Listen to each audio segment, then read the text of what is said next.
I'll follow the advice of our host, Linda, the iconic Linda. I'll make this as brief as possible. Uh,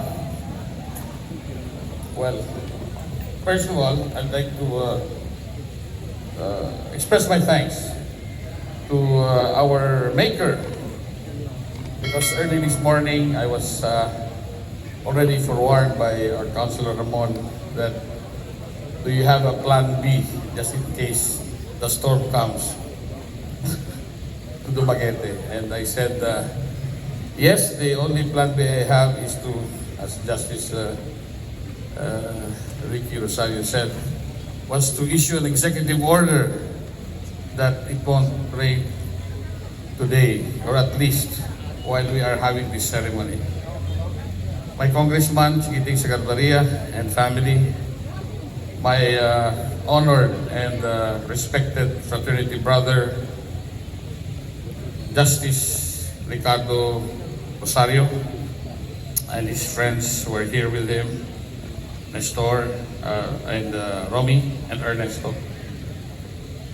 My good friend was the wife of my law school classmate and now Court of Appeals Justice. I call her Chay Hernandez Azura. And my favorite, the best judges in the RTC of Metro Manila. And here they are. Okay? Not necessarily in this order, but I see, can you please stand, Judge Trixie Balmaceda of Las Piñas, Judge Tenten or Christine Lim of San Juan RTC, my best judge of RTC Taguig, Judge Burns Bernal, Judge of Manila, and by the way, she was commended as an outstanding Manilan, Shirley, Judge Tulabing, and of course, my favorite judge of Parañaque, Lani Grimares. They're all here. And all the judges who are here from Negros Oriental. Friends from the media, our friends from the academe, DepEd in particular. Can you please all stand up and be recognized? DepEd Dumaguete. Yes, they're all there. They're all there in support. We have to work doubly hard and in coordination with DepEd. Okay? Mutually supportive of each other, especially with the forthcoming ASEAN Schools Games this November. And talking of ASEAN Schools Games, we have important architect Hill, who's here, with my good friend Dr. Boyet, is here, and family. The Negros Oriental business community and Dumaguete City, who have been supportive of all our endeavors of the city. Community effort, Dumaguete is not a first-class city, but we can be proud of that.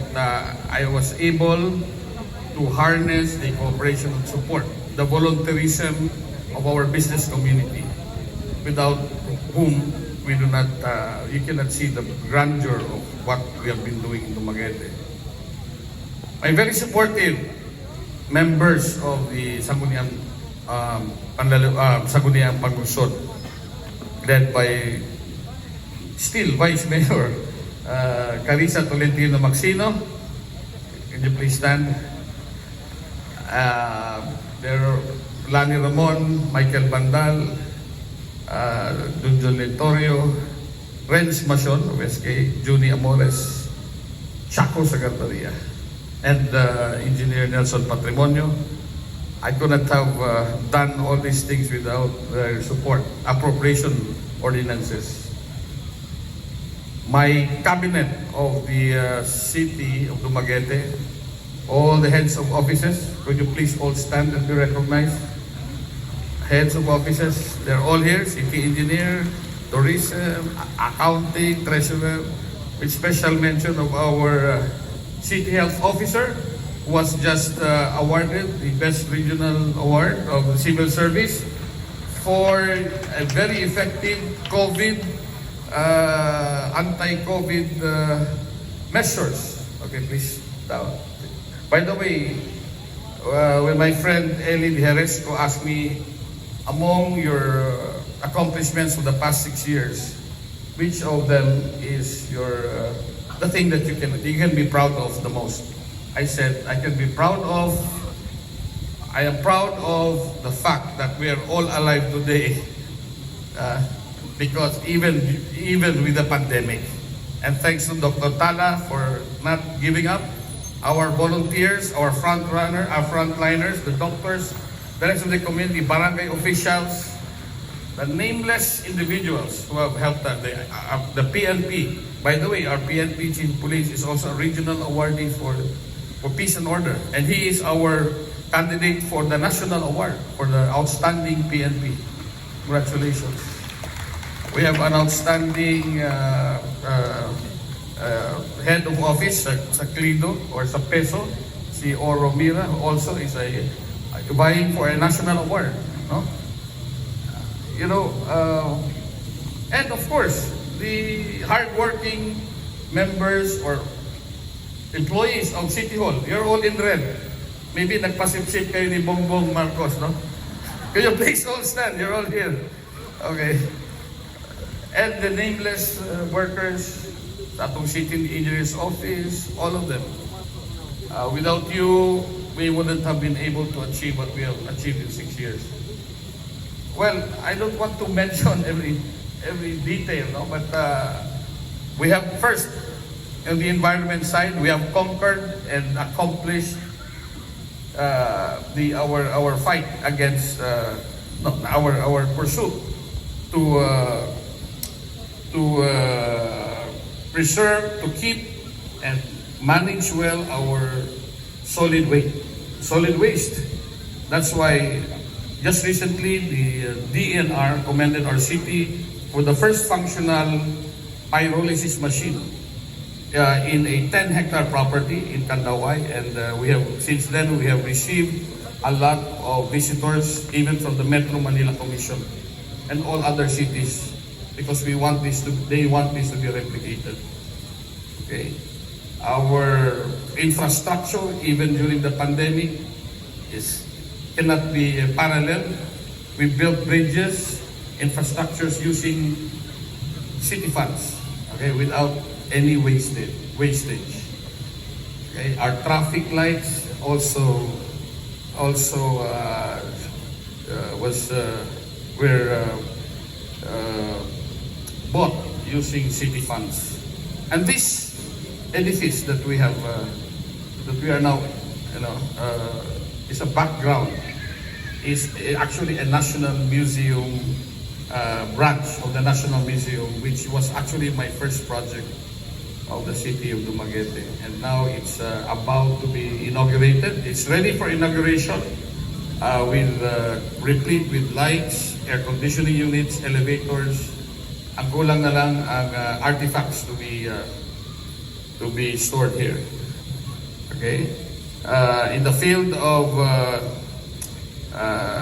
shoreline protection, you've seen the beauty of and the magnificence of our boulevard, our Pantawan, and it will extend up to Kalindagan, thanks to Congressman Sagaduria for your counterpart fund, which will also do the shoreline protection from the mouth of the river of Banica, Kalindagan, up to the fisheries.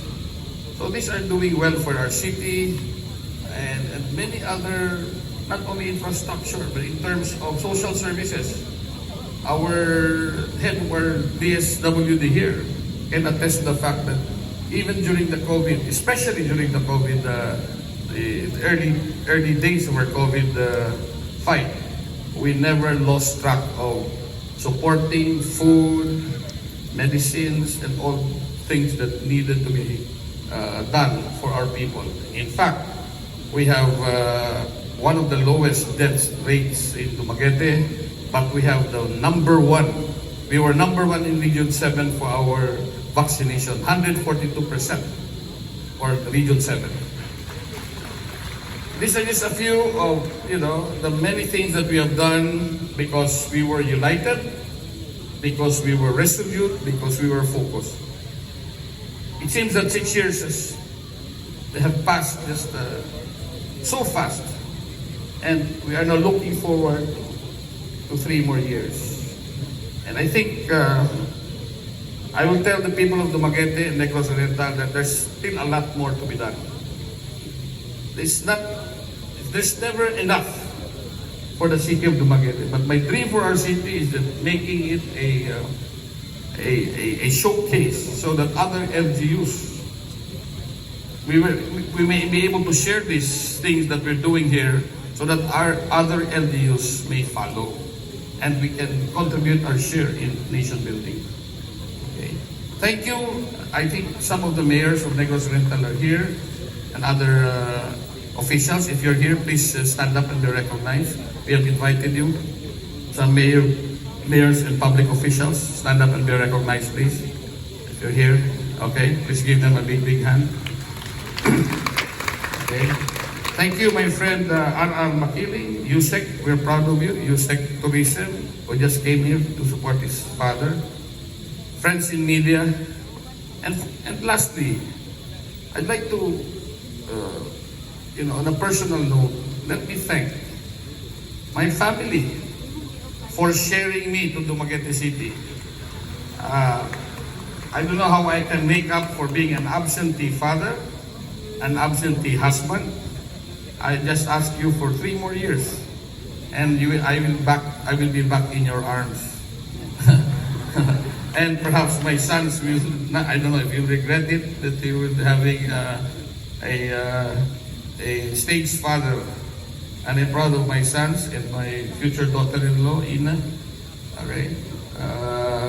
I hope you will do well in your profession. Future lawyer, future judges. I-recruit na sila, mga judges. And so, the bottom line here is, I have a good relationship with our congressman, even our governor. And what's important here is, once elected, after elections, we have to, you start working together. Malayo pa ang next election. We owe it to our people. Okay? It's hard work, but I know we can do it. Okay? It's a very taxing job. It's a thankless job, but we can do it. We do our share to contribute to what the country needs most. Okay? We have a new administration. We may not be in the same party with the new president, but I pledge my support in all I can. And the little contribution we can give to our national government, we will be proud of as our share in nation building. But if we can do it locally, and I hope we can do, we have all the resources here, we can do it locally, and maybe we can be an example of the other LGUs to follow, for the other LGUs to follow. So I thank the Lord for giving me this strength and wisdom to serve. I thank all the volunteers, and I pray to God that He's always there to guide me in many ways than one. Because without Him, I am nothing. Mayong gabi, ug daghang salamat.